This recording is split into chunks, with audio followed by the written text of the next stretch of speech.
Islamic front groups operating in the country, and both of them have very close ties, as Sam mentioned, to the Jamaat-e-Islami, and they also have had a very long and active presence in the country. The investigative project on terrorism has been monitoring ICNA's, which is the Islamic Circle of North America's Islamist activities, for well over 2 decades. And because of our investigative reporting, as well as reports by the Middle East Forum and other groups, what has happened is that groups such as ICNA and MUNA, which is the Muslim Ummah of North America, have gotten more clever at hiding their true Islamist agendas. So they've started to hide under the guise of civil rights and advocacy groups. And rather than openly calling for violent jihad or openly promoting their Jamaat-e-Islami ideology, they have started to engage in something called doublespeak. So they may say something in the public domain, and they might say something completely at variance with what they are saying publicly in private settings. ICNA has been around for some time, and it was established in 1968 and formally incorporated in 1987.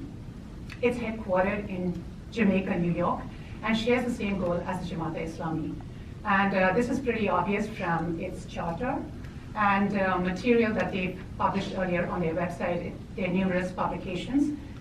And a pamphlet that was, for instance, published and distributed by ICNA at an event, it states the organization's goal is to establish the Islamic system in this land. Jamaat leaders have featured prominently at ICNA events, and Yusuf Islahi, who is the leader of Jamaat-e-Islami Hind, which is the Indian affiliate of Jamaat-e-Islami, he speaks regularly at ICNA conventions. Islahi is also the chief patron of ICNA's signature proselytization project, Why Islam? And he has in the past criticized the Western interest-based economic system and also blamed the Jews for the 9/11 attacks. Jamaat leaders who have taken part in past ICNA events include Qazi Hussain Ahmad, who was the former Amir of Jamaat-e-Islami Pakistan, and Abdul Qadir Mullah, Ghulam Azam, who are leaders of Jamaat-e-Islami Bangladesh. And these people, they have featured as speakers at ICNA conventions, and they were also convicted for war crimes by a war crimes tribunal during war crimes they committed during Bangladesh's 1971 independence war. I'm going to talk a little bit about ICNA's Tarbiya, which is its education, growth, development, and membership program. According to a 2010 members handbook published by ICNA's Tarbiya department, ICNA has been described as an Islamic Jama, an organization struggling towards Iqamat ad-Din in this land. Iqamat ad-Din, as defined by ICNA, is the establishment of Islam in its totality, so that He, Allah, may make it prevalent over all religions in North America. The handbook lists five stages for the eventual establishment of a global caliphate, starting with the individual, the family, the society, the state, and finally the global level, something very similar to the Muslim Brotherhood process. After the IPT published an expose detailing the handbook's radical content, it was removed from ICNA's website. Another ICNA entity is Young Muslims, and its stated goal is to train Muslim youth to be Islamic workers for the establishment of Islam in the United States.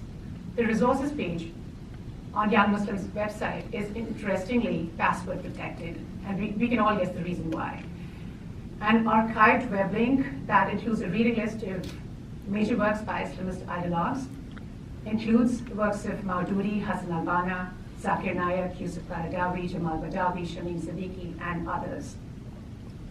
ICNA again removed this reading list after the IPT wrote an article about it. I just want to mention a little bit about Shamim Siddiqui, who passed away recently. He was the head of ICNA's Dawah and Publications Department, and he's openly a member of Jamaat-e-Islami. An obituary that ICNA published soon after his passing mentions his website, which is dawainamericas.com, and it is replete with pro-Jamaat and anti-Western propaganda.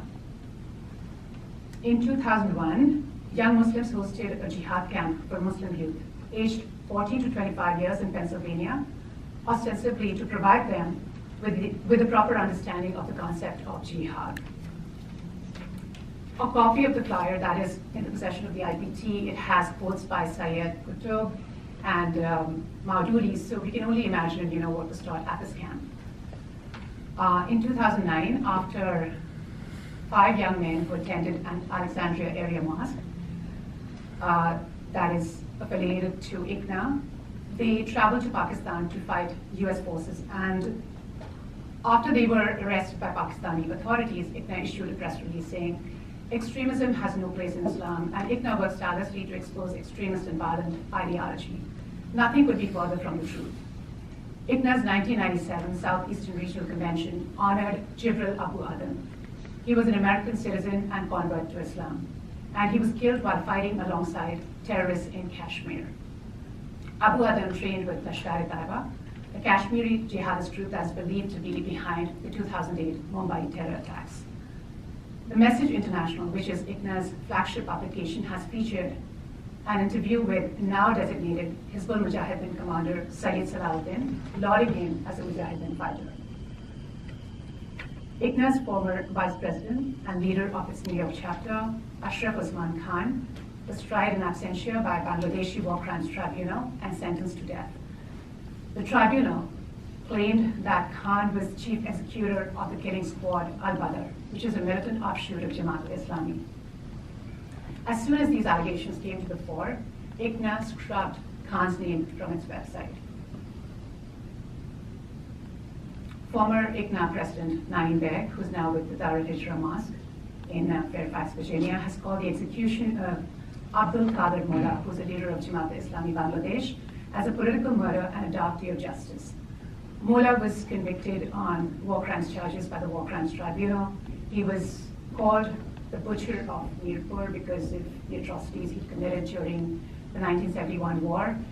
That included beheading a poet and raping an 11-year-old girl. I will talk a little bit about the Muslim Ummah of North America, which was established in Brooklyn in 1990.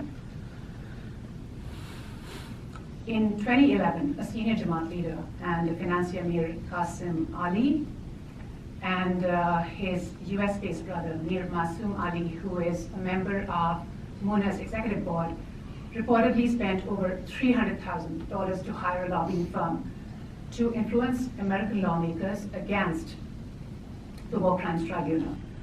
Qasim Ali was, however, hanged in September 2016 following his conviction on war crimes-related charges that included the abduction and killing of a teenager. In 2010, MUNA organized a picnic at which Muhammad Kumar Usman, who was Jamaat-e-Islami's Assistant Secretary General, and he was the guest of honor at this picnic. In 2013, the War Crimes Tribunal sentenced Kumar Usman to death for his role in the murder of 120 unarmed farmers. I want to wrap up by saying that ICNA's and MUNA's propagation of Jamaat-e-Islami's ideology runs contrary to secular Western values of democracy and liberty. We need to continue to expose the doublespeak and deceptive agendas of Islamists so as to isolate and marginalize them. Instead of government officials, law enforcement, interfaith groups engaging with Islamist groups such as ICNA and MUNA, they need to reach out to mainstream Muslim voices that more accurately represent the interests of the American Muslim community. Thank you, and I look forward to your questions. Thank you very much. So let me get